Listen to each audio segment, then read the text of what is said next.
उसी महाकुंभ के दौरान प्रयागराज हादसे के बाद 16 फरवरी 2025 को नई दिल्ली रेलवे स्टेशन पर भगदड़ मच गई। उसमें भी मरने वाले 18 लोग महाकुंभ जाने वाले श्रद्धालु थे। साल की शुरुआत अशुभ होने के पीछे क्या वजह है? देखिए, इसमें शनि का गोचर समझना पड़ेगा। शनि अभी 1 अप्रैल 2025 को मीन राशि में प्रवेश किए और शनि कम से कम 1 डिग्री 1 महीने में कवर करते हैं। तो जो आखिरी नवांश था कुंभ राशि का, वो दिसंबर के अंत से लग गया था। बल्कि मैं कहूँगी जनवरी, फरवरी, मार्च के ये जो 3 महीने हैं, इसमें शनि ने कुंभ राशि का जो आखिरी नवांश है वो कवर किया। और ये भारत की कुंडली पर अगर देखा जाए तो एक प्रॉब्लमैटिक प्रभाव लाता है, क्योंकि क्रूर ग्रहों का एक क्लस्टर बनता है। इस कारण शनि के इस आखिरी नवांश के गोचर से ही परेशानियां शुरू हो गई, जो कि हम जनवरी से देखते हैं। और फिर उसके बाद मार्च के अंत पर जब चैत्र शुक्ल प्रतिपदा और पहला नवरात्र लगा 30 मार्च को, वहां से जो कुंडली बनी उससे अष्टम भाव में इतनी पीड़ा है, जो कि मैंने जैसा कि पहले बताया मास डेथ्स और एक्सोडस दिखाता है। तो यही वजह सामने आती है। अब सबसे बड़ा सवाल सामने ये खड़ा होता है, 6 महीने 6 हादसे, उनकी झांकी। क्या 2025 में महाप्रलय बाकी है? आगे की स्थितियां कैसे रहने वाली हैं, यानी कि भविष्यवाणी करने जा रहे हैं हम। तो चलिए मैं आपको बता दूं कि देवगुरु बृहस्पति 14 तारीख से 14 जून से अस्त हो गए हैं, और उनके अस्त होने के बाद इसका सबसे ज़्यादा असर स्टूडेंट्स पर और शेयर मार्केट पर पड़ेगा। और आगे की स्थितियों में शनि देव भी अस्त होने जा रहे हैं, जो नवंबर तक अस्त होने जा रहे हैं।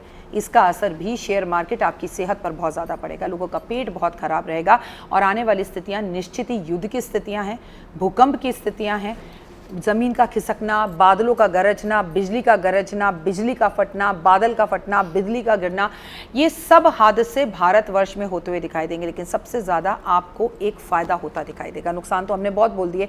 अगर आप अपने सपनों के घर की कोशिश कर रहे हैं तो इस वर्ष आपका अपना घर बन सकता है। अगर आप 2 बेडरूम में रहते हैं तो 4 बेडरूम में जा सकते हैं, 4 बेडरूम में रहते हैं तो कोठी में जा सकते हैं। यानी कि स्थितियाँ अच्छी भी रहने वाली हैं और बुरी भी। जो करेगा धर्म कर्म, क्योंकि मैं आपको बता दूँ मंगल न्यायाधीश है और वो कहता है मैं न्याय करूंगा। अगर आप बेकसूर हैं और जेल में हैं तो आपकी जमानत होगी, लेकिन आपने किसी के साथ धोखा और छल किया और आप बाहर हैं तो आपको जेल यात्रा करनी पड़ेगी। 2025 जो है ये देश दुनिया के लिए एक टफ ईयर रहेगा। यहाँ पर मैं शास्त्रोक्त एक ज्योतिषीय प्रिंसिपल शेयर करूंगी आपके साथ। देखिए, 8 साल के लिए बृहस्पति अतिचारी हैं, यानी कि फास्ट फॉरवर्ड मूवमेंट में हैं, एक्सेलरेटेड हैं। अब ये पीरियड तो 8 साल चलेगा, यानी कि 14 मई 2025 से 2032 और 2033 की शुरुआत तक बृहस्पति फास्ट फॉरवर्ड अतिचारी रहेंगे।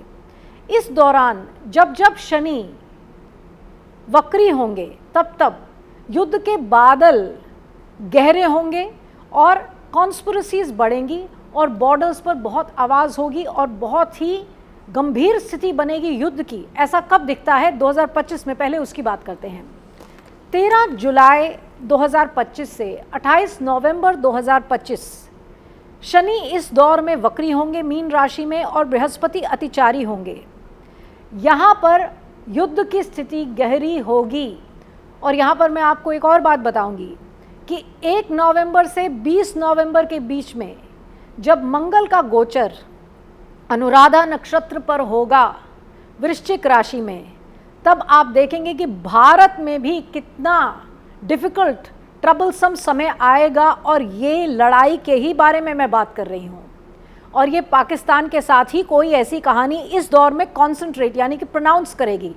बात तो उससे पहले ही बढ़ती दिखती है जब भारत को मंगल की दशा चलेगी, मगर इस पीरियड में वो कॉन्सेंट्रेट होगी। अगर ये ब्रॉडर पीरियड देखें तो ये 13 जुलाई से 28 नवंबर है। इसको कॉन्सेंट्रेट करें तो ये 4 सितंबर से बढ़ता है और ये 1 नवंबर से और भी ज़्यादा बढ़ जाएगा। इसके साथ साथ मैं एक और बात को यहाँ जक्सटपोज करूँगी। अगर हम भारत के वर्षफल को देखें इस साल में, तो भारत का वर्षफल यानी कि 15 अगस्त 2025 से 15 अगस्त 2026 को देखें तो ये साल सिविल अनरेस्ट दिखाता है। ऐसा ग्रह चाल से बहुत क्लियरली समझ में आ रहा है।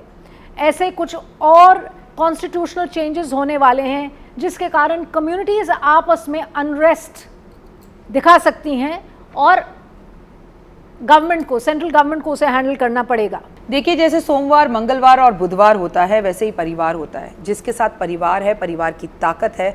आप जहाँ जा रहे हैं, कब जा रहे हैं, कितने दिनों के लिए जा रहे हैं, परिवार को सही जानकारी, सटीक जानकारी दें।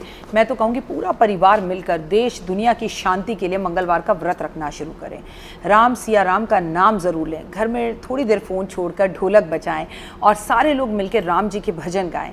राम जी का नाम लें तो ये समय है, निकल जाएगा। डरने या परेशान होने की ज़रूरत नहीं है। बस सोच को पॉजिटिव करिए और पूरे ब्रह्मांड से पॉजिटिव वाइब्रेशंस लेकर आइए। ये समय बदलाव का है, तो बदलाव ज़रूर होगा आपकी नौकरी में, आपकी नेचर में, आपके रिश्तों में, आपके काम में, अच्छा भी और बुरा भी, लेकिन depend on your Karma. So just believe in Karma. खुश रहें, मस्त रहें, जिएं और जीने दें, लोगों को कॉम्प्लीमेंट दें।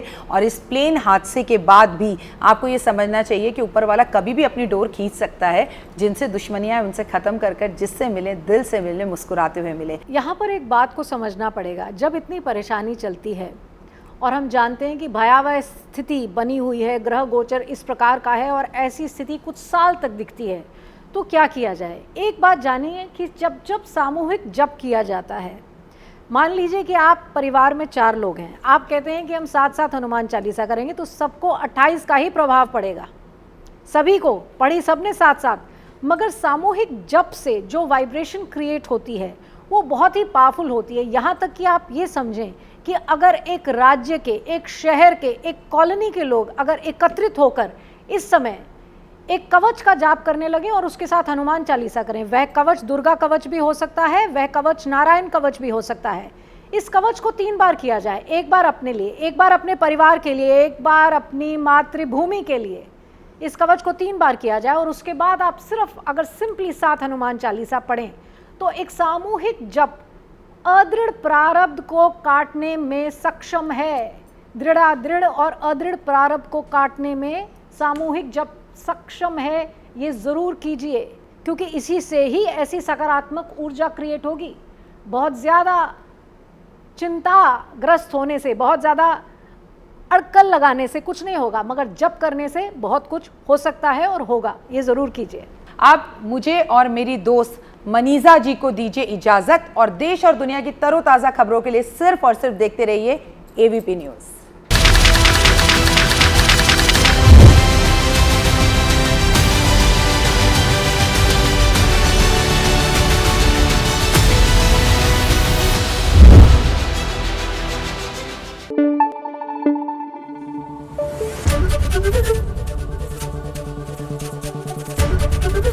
AVP न्यूज़ आपको रखे आगे।